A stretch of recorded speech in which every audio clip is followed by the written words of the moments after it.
Assalamualaikum warahmatullahi wabarakatuh. Perkenalkan, nama saya Salsabila Arum Azhara Putri. Di sini saya akan mempresentasikan tugas bahasa Indonesia yang berjudul fungsi bahasa. Next. Pengertian bahasa. Menurut Keraf 2001, bahasa adalah alat komunikasi antara anggota masyarakat berupa simbol bunyi yang dihasilkan oleh alat ucap manusia.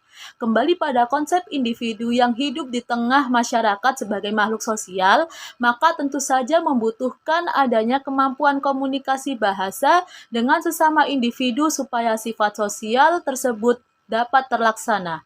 Beberapa pakar linguistik lainnya juga menyatakan bahwa bahasa berjalan sebagai suatu sistem lambang yang bersifat arbitrer. Next. Fungsi-fungsi bahasa, yang pertama menurut sudut pandang penutur, yang kedua menurut sudut pandang pendengar atau lawan bicara, yang ketiga menurut sudut pandang kontak antara penutur dan pendengar, yang keempat menurut segi topik ujaran, yang kelima menurut segi kode yang digunakan, dan yang keenam menurut segi amanat. Next. Yang pertama, menurut sudut pandang penutur. Dilihat dalam sudut pandang penuturnya, maka bahasa dapat berfungsi sebagai personal atau pribadi. Maksudnya adalah si penutur dapat menyatakan sikap bergantung pada ujaran apa yang hendak dituturkan. Si penutur tidak hanya mengungkapkan emosinya lewat bahasa, tetapi juga memperlihatkan emosi tersebut ketika menyampaikan ujarannya. Dalam hal ini, pihak lawan bicara atau pendengar dapat menduga apakah si penutur tengah berada dalam emosi sedih, marah, atau bahagia berdasarkan ujarannya. Next. Yang kedua, menurut sudut pandang pendengar atau lawan bicara. Dilihat dalam sudut pandang pendengar atau lawan bicara, maka bahasa dapat berfungsi direktif, yakni mengatur tingkah laku pendengarnya. Maksudnya, bahasa itu dapat membuat si pendengar bersedia melakukan sesuatu atau kegiatan yang sesuai dengan kemauan si pembicara. Hal tersebut dapat dilakukan si penutur dengan menggunakan kalimat yang menyatakan perintah, himbauan, permintaan, maupun rayuan. Next. Yang ketiga, menurut sudut pandang kontak antara penutur dan pendengar. Dilihat dalam sudut pandang kontak antara penutur dan pendengar, maka bahasa berfungsi statik atau interaksional. Maksudnya, fungsi ini menjalin hubungan, memelihara, memperlihatkan perasaan bersahabat, atau solidaritas sosial antara penutur dengan pendengar.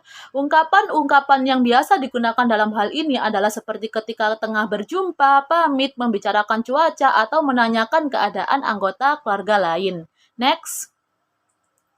Yang keempat yaitu menurut segi topik ujaran. Dilihat dari segi topik ujaran, maka bahasa bersifat referensial atau informatif, yakni bahasa berfungsi sebagai alat untuk membicarakan objek atau peristiwa yang tengah terjadi di sekeliling penutur atau yang ada di dalam budaya pada umumnya. Next. Yang kelima, menurut segi kode yang digunakan. Dilihat dari segi kode yang digunakan, maka bahasa berfungsi metalingual atau metalinguistik. Artinya bahasa tersebut dapat digunakan untuk membicarakan bahasa itu sendiri. Memang agak aneh, tapi nyatanya bahasa dapat digunakan untuk membicarakan berbagai bidang masalah yang ada di kehidupan manusia, mulai dari politik, ekonomi, sosial, hukum, hingga pertanian. Next. Yang keenam, menurut segi amanat. Dilihat dari segi amanat, maka bahasa berfungsi imaginatif. Artinya, bahasa dapat digunakan untuk menyampaikan pikiran, gagasan, dan perasaan, baik yang secara sebenarnya maupun hanya khayalan atau rekaan saja. Fungsi imaginatif ini biasanya berupa karya sastra, misalnya puisi, cerita, dongeng, lelucon, pantun, dan lain-lain. Next. Oke, di sini saya ada pantun sedikit. Hari Jumat memungut kerang, tumis sedikit buat arisan. Mohon maaf jika ada yang kurang, mungkin presentasi saya kurang tak berkesan. Next. Oke, sekian dari saya.